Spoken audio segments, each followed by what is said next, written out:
Your home for the best sports radio for your afternoon drive is right here. This is Jake Scott and Ben Anderson on 97.5, the KSL Sports Zone. Jake and Ben, 97.5, the KSL Sports Zone. Ben, college football is right around the corner, so we've been taking a look around the Big 12, talking about what to expect coming up this fall. Joining the show now, and we welcome him back to the show. He covers Kansas for the Kansas City Star. He's Shreyas Laddha with us here on Jake and Ben. Shreyas, what's going on? Nothing much. How are you guys? We're doing terrific. We appreciate you jumping on. This is probably a difficult question to answer every year, though the last couple have been somewhat consistent. What should you expect from the Kansas Jayhawks football team this year? This might be the hardest team to predict because there's just a lot of moving parts, right? They have going to have a new quarterback at helm. They have a quarterback battle between Cole Ballard and Isaiah Marshall. I think from what I've been told, Ballard has the edge. But on top of that, they brought in 30 new transfers, and they brought back, famous offense coordinator Andy Kotelnicki, who takes over the reign of the offense after having a couple of years in Penn State. So, I mean, the hope is you get a bowl team. The floor is probably 3 or 4 wins. I'm probably predicting them around 5 wins, just like the last 2 seasons. But I think they're going to be a bottom half of the conference team. I think a lot of it's going to come down to a lot of one-score games, which traditionally Lance Leipold has really struggled with, especially over the last few years. But if they can win those one-score games, they probably are bowl eligible with 6 or 7 wins. If not, it could range anywhere from 3 to 5 in my mind.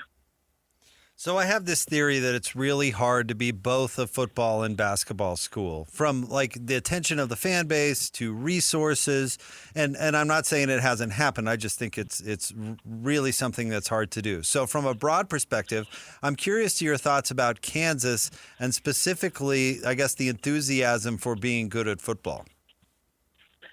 I think it's a difficult spot for Kansas, right? I mean, I was told administration, obviously they put in $300 million in renovations because they know football is the breadwinner in college athletics. And there's a reason why they've worked hard to make Kansas football respectable again. I had a source tell me that, when, this administration at Kansas came into power, they were only making about $3 million in revenue. Now it's over $30 million or so, around $30 million or so. So it's a tough spot because absolutely football resources are, you take away a little bit from the basketball team and the NIL share and rev share and all that stuff. So it's tough and difficult in that end. But I mean, football is important, and I think Kansas fans get it. But I'll be candid. I think at least, this will be my 4th season covering Kansas football. This is probably the least optimistic I think I've seen fans and the least excited because I just think expectations aren't very high after 2 straight 5 and 7 years, especially last year when they started 4-2, and the hope is you make a bowl game, and they just really kind of struggled down the stretch. And the year before that, where they started off really slow, won 3 straight, and then they got blown out to Baylor to end the season. So it's a tough spot. It's difficult. I'm a Georgia grad. I've seen it firsthand. Their basketball program is pretty bad usually, but they've made the tournament the last 2 years, and they haven't won anything in the tournament. But still, it's difficult to be good at both sports, as you mentioned. Lance Leipold, I believe his first year was he win 2 games, and then they jump up and they get 6, and he has the 9-win season, and there's kind of some momentum, and then they are back-to-back 5-win teams. What's the perspective of Coach Leipold in Kansas? Is he well-liked? Does he have a forever contract because at one point they won 9 games, or is there an actual hot seat? Well, I do think level of gratefulness for him bringing the program back from almost the depths of hell. They were really bad for a decade there, and for him to put them into 2 straight bowl games is something I think Kansas fans don't take for granted, and make them a respectable program. Now the question is, can he get back to where they need to be, a consistent bowl winner? That's something he has to answer. I mean, if they go 5 and 7 or worse again this year, it's a really tough spot for them, just because, candidly, they've invested so much money in stadium renovations and donor money and taxpayer money and all this other stuff. There is some level of I think this is a very important year for Lance Leipold, and the quarterback play for me is going to be really intriguing because Andy Cole will probably make whoever the quarterback is look better than they actually are. But is that enough to make a bowl game? So I think that the hope is, if you're not making a bowl game, I think there's some level of, Lance is, I don't want to say Lance is in a hot seat, but I think, you're moving towards, like, there will be some conversations and internal discussions if he wins 5 or less. What do you think will be the critical components of success or failure? I mean, I guess what I'm asking is if it goes right, if they make that bowl game, it will be because this went well. Well, I think their run game is going to be really, really good. It's going to be probably top 6 in the Big 12. Their duo of Dylan Edwards and Yasin Willis is probably the thing that's going to carry that offense. On top of that, Andy Kotelinski does a marvelous job at tight end, so we'll see the tight end group used in a lot of different ways. I expect, some growing pains with whoever the quarterback is, whether it's Cole Ballard or Isaiah Marshall. They don't have a ton of playing experience, and I don't think they'll be had as good of a start to the season as Jalen Daniels did last year. We started off like 18 touchdowns and 2 interceptions. On top of that, the interesting thing is 100%, their defense has to be a lot better. Like, they need to at least be average in the Big 12. If they do that, I think those things are probably going to be the key to success to them being a bowl team. This is interesting. Kansas basketball, I don't want to say is waning a little bit. Kansas football is what we all know it is. Do you feel a lot of optimism for college sports? And I'm really curious because you went to Georgia. So what is your optimism for the landscape of college sports going forward? Or is it just pessimism? I mean, look, it's a weird spot, Like, I think, I've covered 5 seasons of college basketball between UConn and Kansas. And I'm a basketball guy, but I love football as well. It's weird because I feel like it's constantly evolving, constantly changing. The expectations, the viewpoints, the way things are looked at, it just feels like there's a constant need, to change up the game and evaluate, and the tournament expanding in NCAA to the transfer portal dates changing to the 5 years in rule to everything else. It's like hard to keep up as a fan. It's certainly hard to keep up as a journalist. I wish there wasn't as much change being happening, but we're moving towards a pro sports model where everything is just money, money, money, money, money. Not that it wasn't before, but now it's just, you're saying the quiet part aloud, right? Everyone has patch sponsorships. You have a cryptocurrency sponsor on the Kansas uniform. Ohio State just partnered with Chase Bank or whatever, and they're getting allegedly paid $15 million, or reportedly, sorry. It just feels like we're hitting this critical mass of when will it be enough, and when will it just go back to these guys are student athletes who are getting paid and they should be paid, but these constant rulings of players trying to sue for more eligibility to all this other stuff. It's just kind of an exhaustive process. And as a fan and also as a reporter, I feel for the players, but also at a certain point, you're 25, you're 26, and you're suing for a 5th year, a 6th year. Look, man, college is not forever. Unless you have some really weird accentuating circumstances, you gotta keep it moving forward. I'm 28, so I don't know. It's just it's a tough spot, and it feels like I feel for the fans because the SEC and the Big Ten, there's so much pressure on every other conference to try and keep up. So weird spot to be in. So the last time we had you on, we were talking about Darren Peterson. And since then, we've had Summer League. And one thing that happened in Summer League was he made a comment after, I don't even remember, Ben, which game it was. It was one of his better games where he said, "It's finally great to feel like myself again or play like myself again." But almost, and of course, people run with it and think oh, what does that mean about Kansas and why he wasn't being himself? And I guess my question to you is, do you think we'll ever get the full story of the Darren Peterson Kansas experience? I hope so. I hope he'll eventually start to get a little more. I mean, I said I probably reported on like 70% of it. There's still 30% probably out there. You know, like I know so much from his camp and from sources around the NBA and this and that. It was just a weird spot to be in. You know, like candidly, I have no idea if creatine was the thing that caused the cramping, right? But I do know the cramping thing was an issue. Like I'd heard about it like all the way back in January or whatever before he publicly came and talked about it at Big 12 Media to me and a few other people. It's a weird spot to be in for him because I feel like he finally feels fully healthy, but he was never 100% healthy at Kansas. I could have seen that, but also his camp told me that. And I think Kansas fans have a weird viewpoint in Darren Peterson because I think he's going to be really, really good in the NBA, especially if he's fully healthy. And he just wasn't that outside of spurts, right, against BYU in the first half, against Texas Tech at the end of the game, against TCU until overtime hit. Like, I just don't think we got, like, a real period of time to actually see Darren Peterson be the player he could be on a consistently long basis if you're a Kansas fan. And I think that's a tough spot for them because I think he's going to be really, really good with Utah Jazz. And I bet you we'll learn more and more about his Kansas tenure as the years get removed from it because they'll be a little more open about it.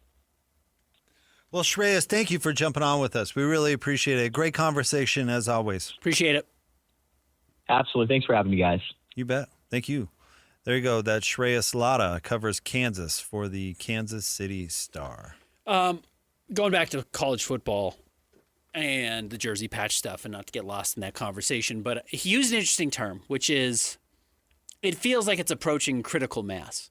I think what maybe we haven't talked enough about in this process, which is there's a reason the NFL only has 32 teams. Conceivably, the NFL could probably make some more money by expanding and having 40 teams or 50 teams, and you would have expansion people lining up to spend tens of billions of dollars to get their teams because the NFL makes so much money, but there is a right number. It's good to have a finite number and not just continue to MLS yourself into more and more and more and thinking that more teams is the best way to make money. It's nice to have a little bit of elitism. It's nice to have some containment, some control over what you're doing. When you're running a business, college football was not originally designed to be a business, nor was college basketball. The NBA has 30 teams. There are 300 teams in college basketball Division I, right? There's 130-something Division I college football teams. Witt is talking about trimming it down to 48 or 64. That's still half again, if not double the size of the 32 teams right now in the NFL. It's like the NFL has learned you can't be that big, and the NFL prints money. If you want to go to a pro model, which it does seem like that's the direction this is heading, like the idea that 64 teams are going to make the cut feels bizarrely optimistic. And if you are, not that many people are getting that much money because if you're negotiating 64 teams, you're not going to have, well, I know the jersey patch in the NBA is not like fairly negotiated. What the Jazz get is not the same as what the Knicks or the Lakers get or whatever. But like the idea that the teams at the top of that group, the top of the 60, if you were to go to 60, and the teams at the bottom of the 60 are going to be in the same conversation as far as their ability to generate income is insane. It's wrong. I mean, it's wrong. I don't think Witt's right. I don't think the scenario you're describing is going to happen. For this reason. Okay, let's look at the number one topic brought up at Big 12 Media Days, the messaging that was coming out of the league through Bert and through the athletic directors. The biggest message was, my Atlanta, we got to get this legislation passed. Even Brian Santiago sat down with us, and BYU has a ton of resources, and he used the buzzword insustainable. Yeah. I must have heard that, Ben, in Dallas 500 times. Yep. Insustainable. Got to get something done. What was the big messaging from SEC Media Days? It was that, well, we could separate if we want to. We're a big deal. We're flexing. But then also, the SEC said, we kind of like the playoff where it's at. But their big thing was, we're a big deal and we could break off on our own if we wanted to. Now, this just happened today, but what so far has been the big messaging from the Big Ten on what they care about? You actually brought it up earlier. Playoff expansion. Yeah. So these conferences don't even know, are not even making the same priorities in this environment that is laid out. So why is the Big Ten making the playoff expansion a big deal? Because Fox wants the rights to it. So we know who's making the decisions for them. We know why making a smaller playoff is a priority for the SEC and protecting what they have and flexing their muscle. Like, give us what we want, which is Tommy Tuberville's build, not the other one. Give us what we want, Right. or we're going to take our ball and go home. It's a big-time threat. What will prevent any action to go toward the scenario you're saying, or the scenario Whit is saying, is that the SEC can't, because they technically need the rest of the country. The Big Ten technically needs the rest of the country. They just do. It's part of what makes the sport magic, is it involves the entire country in a certain way. But the example I always point out is, how much do you care about the SEC basketball tournament? None. Less than none. Right. So how much would you actually care about an SEC split off? Maybe a little more in football. But if they're outside the system, they're not getting more popular. They're going to get less. I think you're right. And they know that. And so they're not splitting off. But what they're doing is flexing their muscle to get what they want, which is not the big bill. It's the small bill. And the Big Ten doesn't even care about the bill. They care about the playoff. Right. So I don't think anything's going to happen. I think it's all posturing. And frankly, the ones that don't want it to happen. And I asked Brian Santiago this point blank. I said, if everybody's on board, what's standing in the way? And he gave a pretty good answer. He danced around it a little bit, but he gave a pretty good answer. And he's saying not everybody is on board. There are other schools that want to play their advantage. And so they're not going to get on board. The SEC is not going to get on board. So guess what's going to change? Nothing. Nothing is going to change. We are here. You brought up the NFL example. Imagine if the NFL had built everything that it has today, and then Roger Goodell was assassinated. And from what happened is the NFL just went into total no rules chaos. They tore up the collective bargaining. They just got rid of everything. What would the NFL look like? I mean, what if what if the Giants and the Rams were saying, well, we have all the leverage because of our market and they're really paying for this. And the Cowboys say, but we're America's team. Let's team up with these guys and do that. I mean, it would be pure chaos. And it's exactly what's going on in college football. And there's not a reason for everybody to be on board. So what's going to happen? Nothing. Nothing is going to happen. I don't even think conference realignment's going to happen. If the Big Ten wanted Utah would be in the Big Ten. No. I don't think anything is going to happen. The pessimist in me, and our listeners are not going to like to hear this, but if I had to bet right now on what I think is most likely to happen in the next 5 years or 10 years, is the SEC and the Big Ten are going to join, create the Super 34-team conference. And the idea of 48 or 64, which has always been kind of like the number here, are you on the right side of that line, is nuts. It's nuts. It's 34. It's the 18 teams in the Big Ten currently, and the whatever it is, 14 teams or 16 teams in the SEC, however many it is. And they've already expanded. And they were smart, and they were way ahead of this. And they went out and they got Oregon, and they went out and they got Washington, and they went out and they got UCLA, and they got USC, and they said, that's it. That's the teams we need to feel like we're actually going coast to coast. We've got our teams in Florida. We've got a couple of teams in the Northeast if we feel like we need them. We've got the Midwest and a stranglehold there. And that's it. And those are the 34 teams, and that's critical mass, to go back to our conversation. That's as many teams as we can actually justify. That's as many teams that can generate sponsors that will be able to pay for some of what we're trying to execute here. And Colorado and Utah and Texas Tech and Kansas State, thanks for the fish. Like, it was fun to have you around while we needed you, and we don't. We changed the model, and we don't need you. And it's cool that you can generate some of your own money, and some of you matter more than others. BYU matters more than a lot of those other teams I mentioned.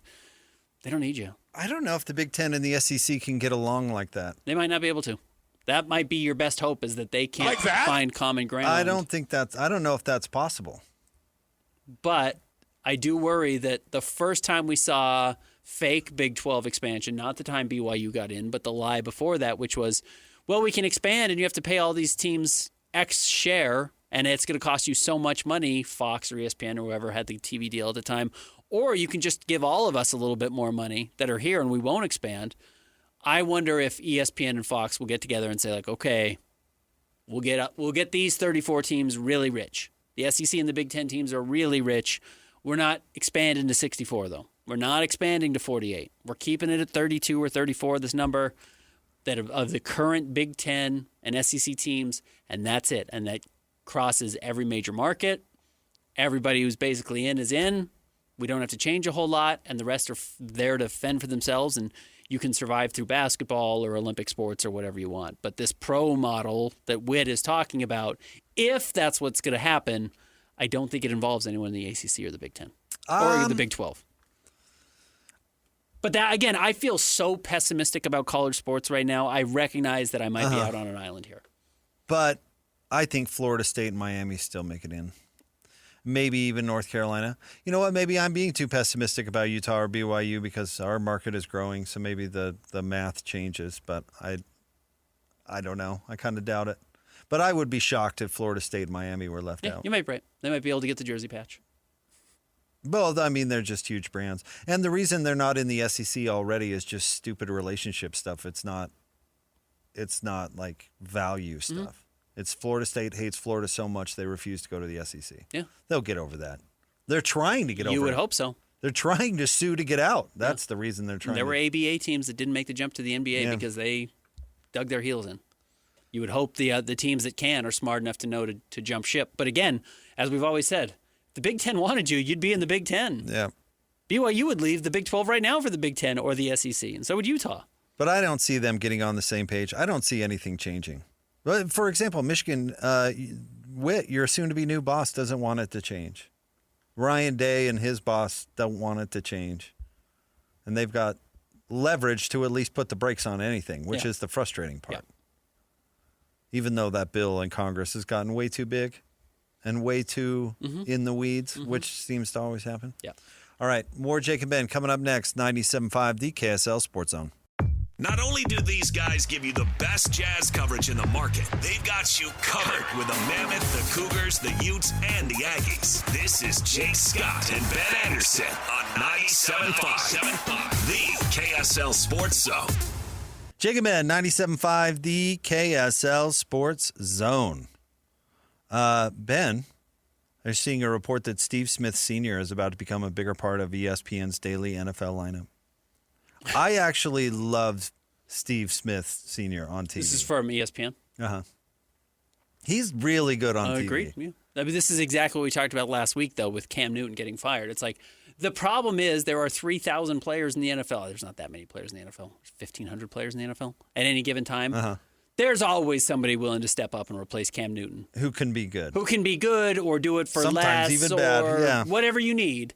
There's enough bodies that can step up and just do it a little differently and like doesn't have to wear a top hat on TV the way Cam Newton thought he had to. I'm just surprised he hasn't gotten more. I know he was with NFL TV. I'm surprised he hasn't gotten a little bit bigger stage because he does have a personality and he's a smart guy. I mean, you talk to him I interviewed him at Ronnie Mack's golf tournament. You talk to him for 10 minutes and you're like, okay, this is a smart dude. Now, his relationship choices, not always the best.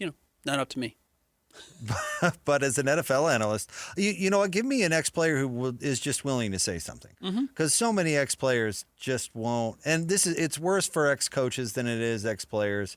But most of them just won't say anything or say anything interesting or are worried about relationships and stuff. Say what you will about our guy Ken Perkins. I think his analysis isn't always the strongest. But usually he has something to say. He will talk. Yeah. Yeah. Now, I think Steve Smith is better than Ken by a long ways. But anyway, there you go. Good move by ESPN. And yes, probably less expensive than Cam, I would guess. And minus the top hat, yeah. Cam, you can grow up a little bit. You look like the Mad Hatter. I'm a hat guy. I also kind of like to dress loud sometimes. I get the impulse. But you're on TV every day or every other day or whatever it is. Like you don't need to do that every time. Every time. But I guess that was his thing as a player. So, again, don't get famous wearing makeup. Because then you're stuck wearing like a top hat and looking like an idiot for the rest of your life. Yep. I have to wear these huge glasses for some reason. Draymond Green. signed a $28 million one-year contract with the Golden State Warriors, Ben. I saw this floating around the talk snap, and I'm curious to your reaction to Draymond's hot take. Now, this is 2 years old, but he's doing a podcast. Is it that Jeff Teague podcast? And he's giving his take on Jalen Brunson's contract. Here you go. Afford it. You ain't got to take no discount. Of course. For them to get paid, you ain't got to. My situation is different because Steph making 270, Klay making 180. Yeah. All right, something got to give. Cool, I can take a little. I can take less. But he the top guy. Yes, sir. Sure. By the way, let Josh Hart or somebody else take less. Like, they in my role, right? Let one of them take less. But guess what? Steph Curry ain't take a penny less. I feel that. And neither did Klay Thompson ain't take a penny less. Rightfully so. If it's going to work, somebody do. Well, guess what? I ain't really expecting them to take less. Yeah, they should. I don't know what he doing. I'm happy for him. He still got the max, though. The max extension. Yeah. He ain't get the max. That's $100 million. Thoughts? I certainly have some, but I'm curious Let's to hear it. yours. No, I'm curious. Kind of funny that he's teammates with greedy guys that didn't take less. But I do think Draymond is missing the point a little bit. Josh Hart doesn't take less because he can go make more money somewhere else. The max guy has to take less because it's the max guy that makes the max salary. Correct.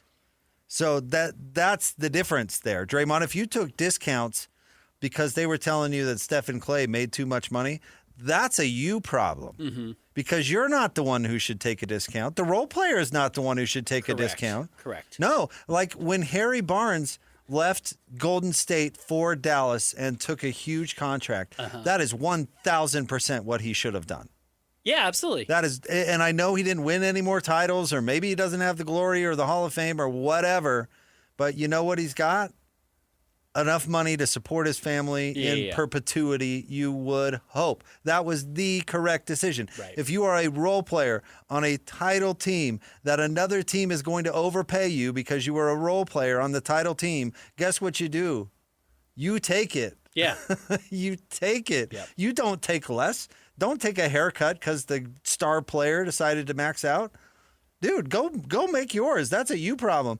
The star player is the one that should be taking a haircut because they're the max. They can't make any more anywhere else. They can make this much with one team and one team only. So I know people get caught up in the altruism of that. But frankly, that decision Jalen Brunson made to leave $100 million on the table sent him, and he was already comfortable. He was not Harrison Barnes. He already had a big deal.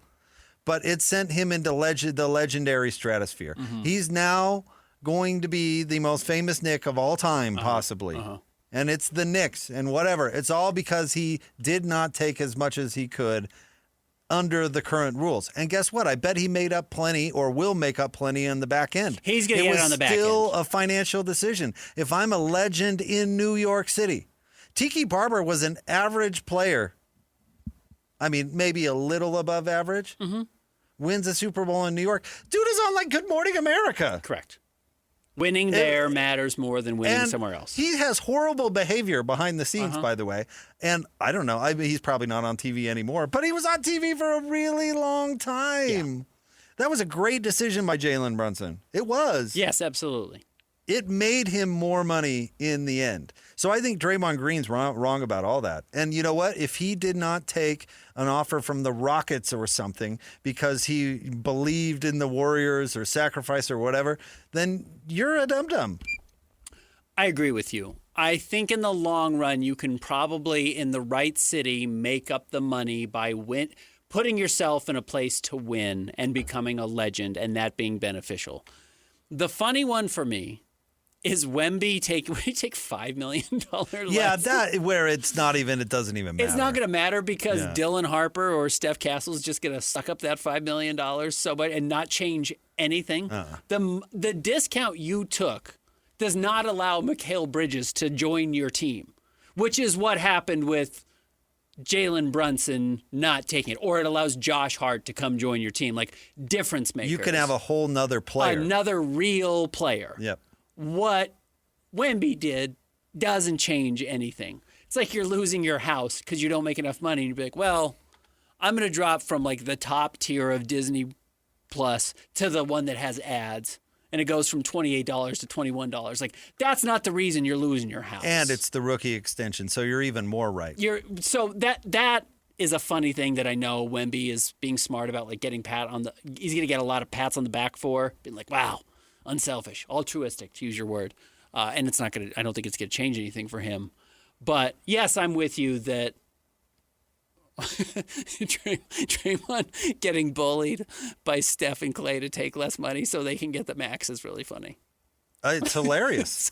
And you know what? Draymond, you should take less because we're each getting $270. I don't know what to and tell we're you. better than you. And we're better than you are. So, and you know what? Actually, probably smart for Draymond.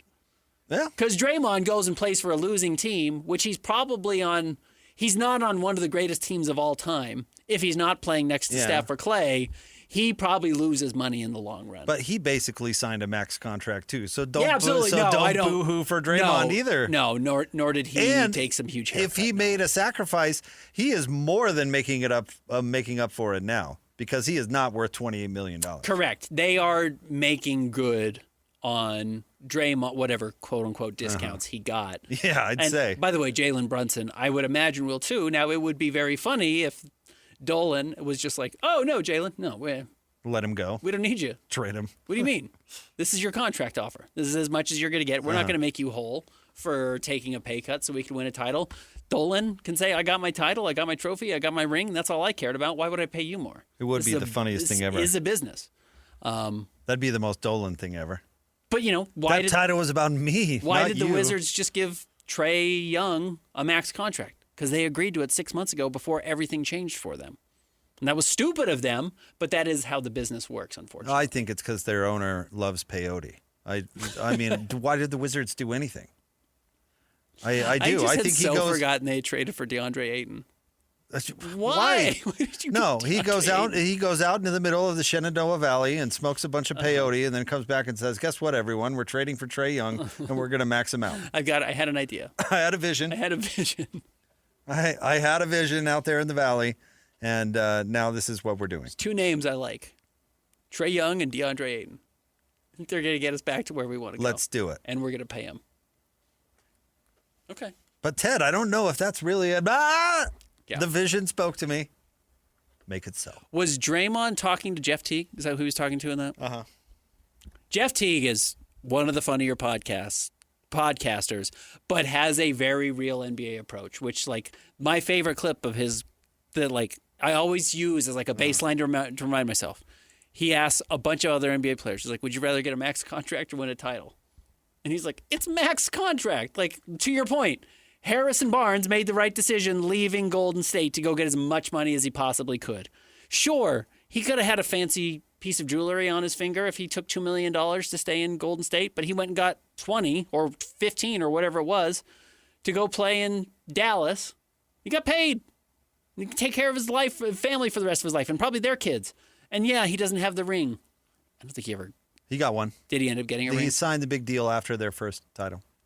That's right. He got his one. But regardless, like... It doesn't matter. It doesn't matter. No. Yeah, that's why the guys want the contract. No, the ring thing is dumb. I've said this for a long time. We're too focused on the rings when evaluating players and decisions and all that stuff. Yeah. You know what? People clown Karl Malone too much for not winning a ring. Was Harrison Barnes ever for 1 second a better player than Karl Malone? Well, no, but Harrison Barnes has a ring. This goes back to my favorite debate. We put too much emphasis on Who's the best Knick of all time? I say Jalen Brunson, and you say Patrick Ewing. Well, Jalen Brunson has one ring. Patrick Ewing has absolutely everything else you can get as a basketball player. Patrick Ewing was awesome. Awesome player. The one thing he didn't do was win the finals. Right. He didn't beat Hakeem in the finals. I think that was who they played. Maybe they played the Spurs one time, too. I think he made two finals. Yeah. And I think they lost one in the mid-'90s. Maybe they didn't. I can't remember now. I think they only lost... Because the Magic lost one to Hakeem. I can't remember the Knicks lost one. The Knicks were the other one that lost to Hakeem. So Hakeem was on that, or it was so Pat it was Ewing the was Knicks on that team that was like an 8 seed and somehow made it to the finals. Allen Houston, et cetera, et cetera. Regardless, neither here nor there. Like, Patrick Ewing, probably a much better player than Jalen Brunson. But to your point, you win a title and you become the most beloved, and then we elevate you to being something special. Dan Marino, much better player than so many quarterbacks who did win a title. Trent Dilfer. Right. And now, look, no one's arguing Trent Dilfer's a better player, but like dinging Dan Marino his whole life for not winning. Dan Marino's better than Nick Foles, I assure you. Correct. Ewing, 7-foot two-way player who was a great scorer and one of the great rebounders of all time, better player than 6-foot tall Jalen Brunson.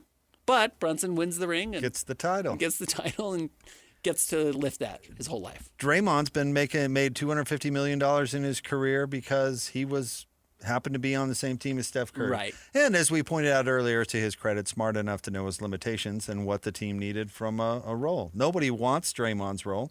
I'm sure he didn't come into the NBA wanting that role either. But you know what? He was smart enough to realize he was really good at it. Made him $1 zillion. There's a fork in the road that 2 cars arrived at. One of them, Russell Westbrook was driving, and one of them, Draymond was driving. And Draymond took the right path. Yeah. Now, Russ also got all the money in the world, but Russ wanted the MVP trophy and said, I'll do everything I can to get the MVP trophy. And Draymond did say, I'm getting the money, but I can get the rings also. And Draymond is going to be remembered as a much better player than Russell Westbrook. All right, stay tuned. We'll have more coming up next. It's the Jake and Ben Show, 97.5, the KSL Sports Zone. All systems go. This is Jake Scott and Ben Anderson. Now, every day from 2 to 6 on 97.5, the KSL Sports Zone.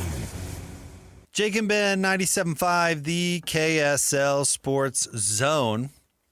I want to remind you can win big every week on the station with Win Ticket Wednesday. This week you can get 2 tickets to the Black Crows with special guest Whiskey Myers at Utah First Credit Union Amphitheater on Thursday, August 13th. Tickets on sale now at telealivenation.com.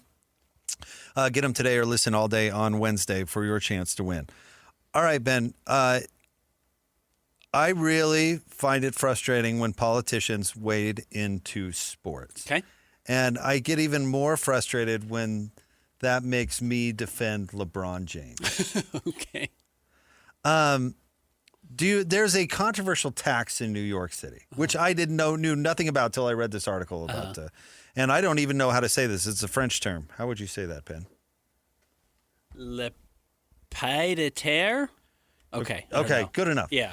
So this is a tax they're trying to pass, or they did pass in New York City or in New York, where they're going to tax property owners it's their second houses, their second property. Yes. Or whatever. Over a certain amount, regardless. Honestly, I don't even care. That's their business. Doesn't make a lick of difference to me. But Hochul, the governor, Kathy Hochul, her team sent out a tweet that just had the name of the tax. Like trying to make a joke about how they're going to now tax. Oh, pardon me. I left out an important point of the story.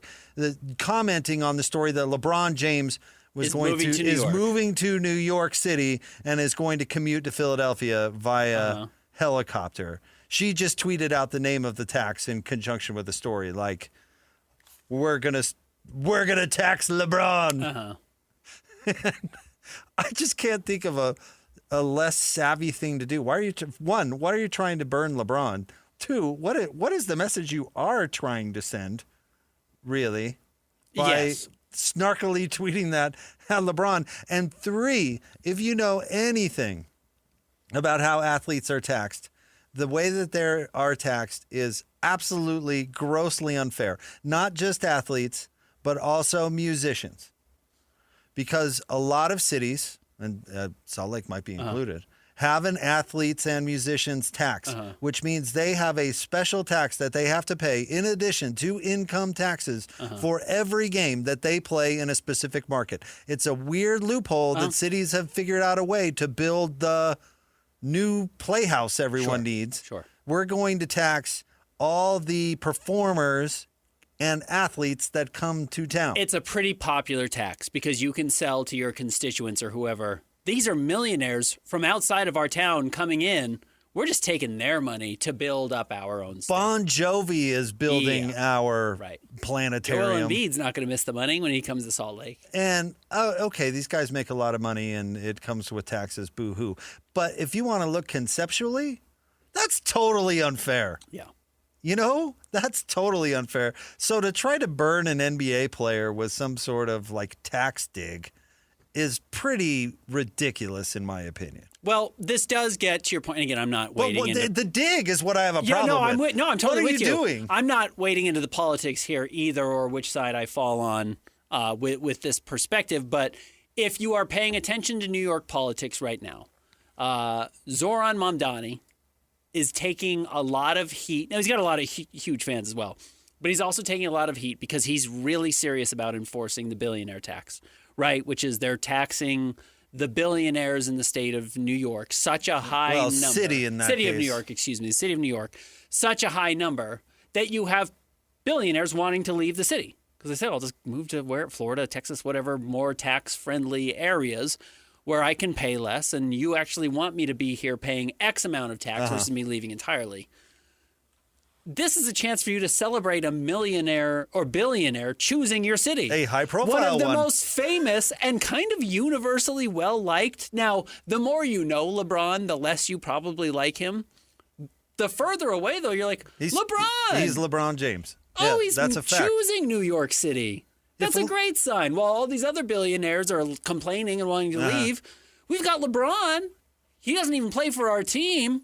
Knicks don't need him. But he does want to live in our city, and you're going to dunk on him? Yeah, that's what I'm saying. What are you doing?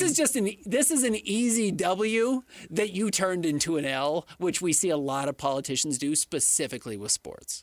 If anything, if you're going to dig at anybody, you should say, yeah, New York City is so much better than Philadelphia. LeBron doesn't even want to live there. Take a dig at Philadelphia. Correct. Why are you taking a dig at LeBron? The best of both worlds. Yeah. LeBron lives here, and we don't even need him to win a title. Right. Correct. This is an easy W for every political party that should be celebrating any easy W they can get. And they just absolutely knocked it into an L on They're themselves. just better staying out. You know what? Better staying out. Forget 100%. even my suggestion. Right. Just don't even pick up the Twitter account. Just stay out of it.